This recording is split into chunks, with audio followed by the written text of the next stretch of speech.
Prends soin de toi, prends soin de ta santé. Quand on a de l'énergie, quand on est jeune comme ça, on court un petit peu partout, tous les jours, on se réveille, on va qu'à nos occupations, on court de gauche à droite, on se dit parfois qu'on n'a pas le temps de se reposer. Sauf que si on refuse de se reposer, un jour viendra, notre corps va nous obliger à nous reposer.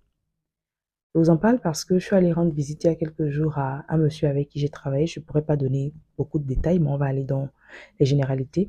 On a travaillé ensemble quelques mois et là où on était, franchement, tout le monde le félicitait, tout le monde louait son énergie. Même nous, en tant que jeunes, on se disait, ouf, comment il fait pour avoir autant d'énergie? Parce que c'est quand même un monsieur d'un certain âge, hein. Donc, tu vas le voir monter, descendre, courir de gauche à droite, en train de tout gérer à la fois. Et nous, on était admiratifs. Mais comme je disais, je suis allée lui rendre visite et son corps l'a rappelé à l'ordre. Aujourd'hui, il est souffrant. Ça va mieux. Dieu merci, ça va mieux. Mais pendant plusieurs mois, il a été souffrant. Ce que je veux dire dans cette vidéo, c'est que ce corps que nous avons, ce véhicule, c'est ce qui nous permet de faire ce que nous avons à faire. Si on n'en prend pas soin, on aura beau avoir les meilleurs objectifs, on aura beau avoir le meilleur des projets, le plus beau des projets, on n'y arrivera pas. La base, c'est d'abord de prendre soin de nous.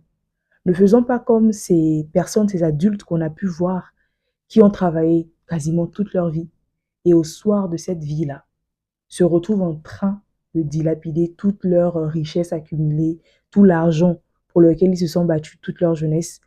Ils dilapident, sinon, ils dépensent cet argent pour prendre soin de leur santé. À quoi ça aura servi de courir toutes ces années si finalement on ne peut plus jouir de son argent au soir de notre vie? Donc, il est important aujourd'hui en tant que jeune de remettre les choses en perspective. Notre corps n'est pas une machine. Nous ne sommes pas des robots. À un moment donné, il faut pouvoir prendre des pauses. Prendre une pause ne veut pas dire qu'on est faible ou qu'on est paresseux. Absolument pas. Il arrive que notre corps nous envoie des signaux. Mais est-ce qu'on écoute ces signaux-là? Ou tout simplement, on veut avancer parce qu'on se dit on a suffisamment d'énergie. Il y a une phrase qui circulait beaucoup sur les réseaux sociaux, notamment sur WhatsApp. Une phrase qui disait « Le sommeil, c'est pour les faibles ». Je ne sais pas si vous vous en souvenez. C'est-à-dire que quelqu'un se réveille ou peut-être il ne dormait pas, hein, à 23h, minuit, 1h, 2h, voire 3h. La personne écrit dans le groupe « Le sommeil, c'est pour les faibles ». Et donc, parfois, vous faites une certaine compétition pour savoir qui effectivement va répondre et qui va prouver qu'il n'est pas en train de dormir. Sauf que non, c'est pas que le sommeil, c'est pour les faibles.